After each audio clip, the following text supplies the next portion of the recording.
Olá, estamos de volta com o Senado agora. O presidente da CPI mista da Petrobras confirmou: o ex-diretor de abastecimento da empresa será ouvido amanhã.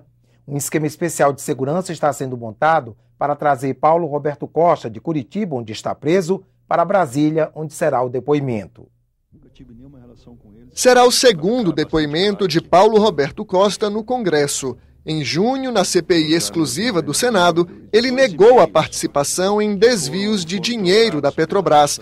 Depois de preso 2 vezes, teria dito ao Ministério Público que verba da estatal foi distribuída a políticos.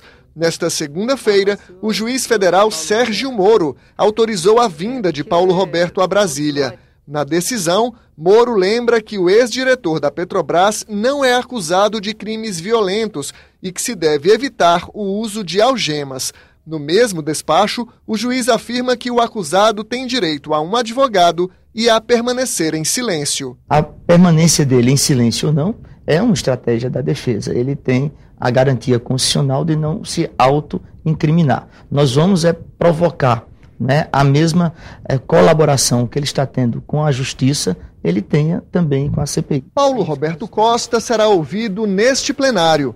O presidente da CPI pediu reforço das polícias federal e do Senado para garantir a segurança durante a reunião. Só será permitida a presença de 60 pessoas, entre parlamentares, assessores e jornalistas credenciados. Quem ficar de fora vai poder acompanhar a audiência em telões instalados em outras 3 salas. Isso se o depoimento não for secreto. A sessão começa aberta, e no curso da sessão ela pode se transformar numa sessão secreta mediante provocação dos parlamentares e acordo com o depoente. O depoimento de Paulo Roberto Costa na CPI mista da Petrobras está marcado para as 2h30 da tarde de amanhã. Desde o ano passado, 84 cidades realizaram novas eleições para prefeito e vice-prefeito após decisão da Justiça Eleitoral. O candidato que recebeu mais da metade dos votos válidos teve o registro de candidatura indeferido ou mandato cassado. Mas e o voto nulo dado pelo cidadão? Ele é capaz de anular um pleito? É o que você confere na reportagem de Mariana Abreu.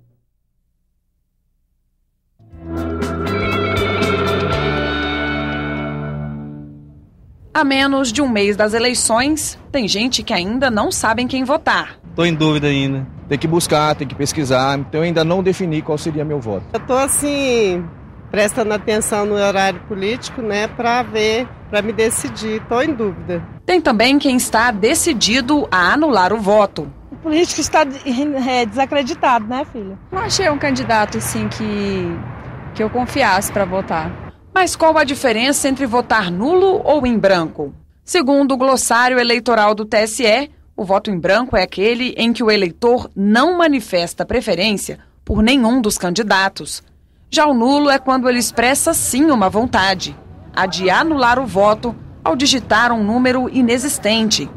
Mas, na prática, votos nulos e em branco só são computados para fins estatísticos. O voto branco, do ponto de vista da intenção do eleitor, a gente pode dizer que ele supõe uma intenção omissiva em relação ao processo eleitoral. E o voto nulo é uma postura de condenação do conjunto dos candidatos ou do processo como um todo. Mas do ponto de vista do efeito jurídico, o voto branco e o voto nulo para o Tribunal Eleitoral se equivalem. O voto em branco deixou de ser considerado válido a partir da Lei das Eleições de 1997. Até então, ele contava para o cálculo do quociente eleitoral, que divide o número de eleitores que compareceram ao pleito pelo número de vagas.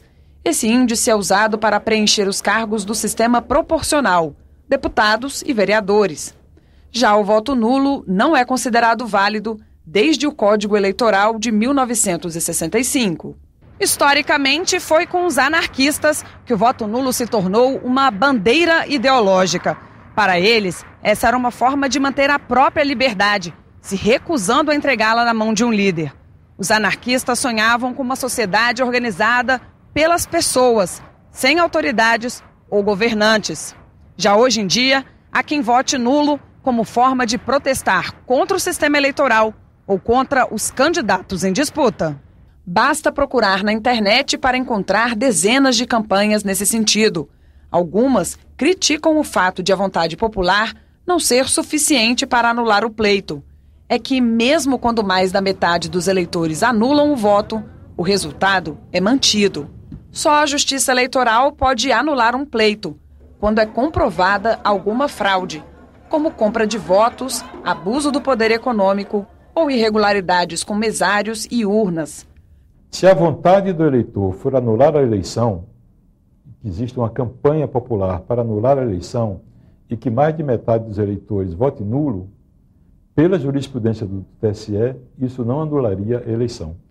Eu suponho que essa jurisprudência é resultado de um propósito de parte do Estado de ensejar a realização de eleições válidas, de não facilitar a hipótese de anulação de eleições.